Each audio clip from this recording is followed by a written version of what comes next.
time you walk into the room, got me feeling crazy, like my heart boom boom. Any other boy would stare, but me I look away, cause you're making me scared. Trying not to breathe, 1, 2, 3. Assalamualaikum warahmatullahi wabarakatuh. Nama saya Tria Agustina. Saya dari kelas 2 PAIA. Di sini saya akan menjelaskan tentang materi psikologi pendidikan. Yang pertama yaitu konsep dasar psikologi pendidikan. Psikologi pendidikan adalah ilmu psikologi yang mempelajari bagaimana proses belajar mengajar berlangsung, serta bagaimana perilaku dan perkembangan peserta didik.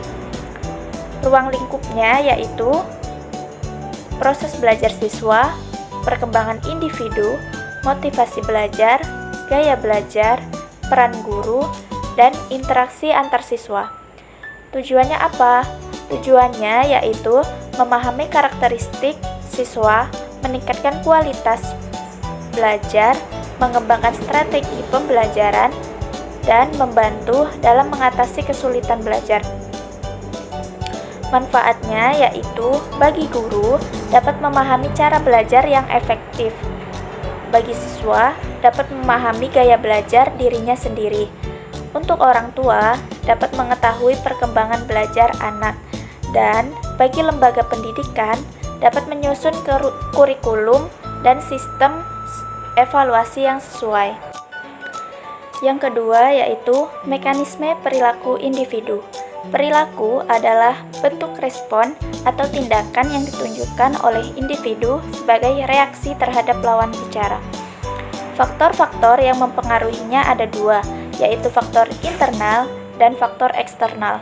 Faktor internal yaitu seperti kebutuhan, motivasi, emosi atau perasaan, dan sikap. Sedangkan faktor eksternal yaitu lingkungan sosial, budaya, dan norma sosial. Mekanisme terjadinya perilaku yaitu berawal dari stimulus atau rangsangan, lalu organisme atau proses berpikir, dan yang terakhir yaitu respon atau reaksi terhadap stimulus. Yang ketiga yaitu prinsip dasar dan karakteristik perkembangan individu dalam berbagai aspek. Perkembangan individu adalah proses perkembangan secara bertahap dan berkesinambungan. Prinsip dasar perkembangan individu yaitu bertahap, menyeluruh, memiliki kecepatan yang berbeda-beda, dipengaruhi oleh faktor herediter dan lingkungan, serta dipengaruhi oleh masa sebelumnya. Karakteristik perkembangan individu dalam segala aspek yaitu yang pertama aspek fisik, yaitu perubahan tubuh. Yang kedua aspek kognitif, yaitu cara berpikir, mengingat, memahami, dan memecahkan masalah. Yang ketiga yaitu aspek emosional, yaitu mengenali, mengekspresikan, dan mengelola emosi. Yang keempat aspek sosial, yaitu belajar bekerja sama, bersaing, dan memahami norma. Dan yang terakhir aspek moral, yaitu perkembangan nilai, norma, dan etika.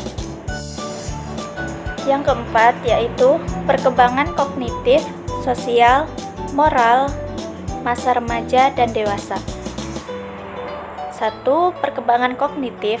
Biasanya masa perkembangan kognitif remaja itu dari usia 12 sampai 21 tahun. Pada usia itu, remaja mampu berpikir abstrak, logis, dan sistematis. Berikutnya yaitu kognitif dewasa. Usianya yaitu 21 tahun ke atas.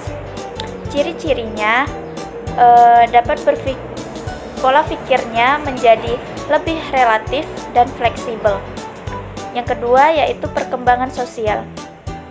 Perkembangan sosial remaja, ciri-cirinya yaitu identitas diri mulai terbentuk, sedangkan dewasa ciri-cirinya yaitu mulai membentuk hubungan sosial yang stabil dan matang.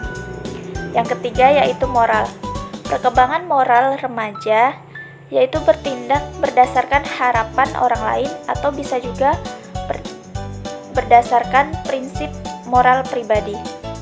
Perkembangan moral dewasa yaitu mampu menilai etika dan menilai secara kritis. 5. Yaitu perbedaan individual, kecerdasan, dan kepribadian. Perbedaan individual yaitu perbedaan yang dimiliki setiap individu dalam aspek fisik, mental, emosional, sosial, maupun spiritual. Kecerdasan yaitu kemampuan seseorang untuk belajar dari pengalaman, beradaptasi dengan lingkungan, dan menggunakan pengetahuan untuk memecahkan masalah. Kepribadian yaitu pola khas dari pikiran, perasaan, dan perilaku yang relatif konsisten dalam diri seseorang. Yang keenam yaitu konsep dasar proses dan hasil belajar.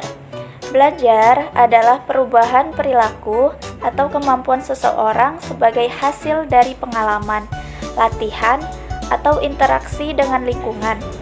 Proses belajar yaitu tahapan yang dilalui individu saat memperoleh pengetahuan atau keterampilan baru.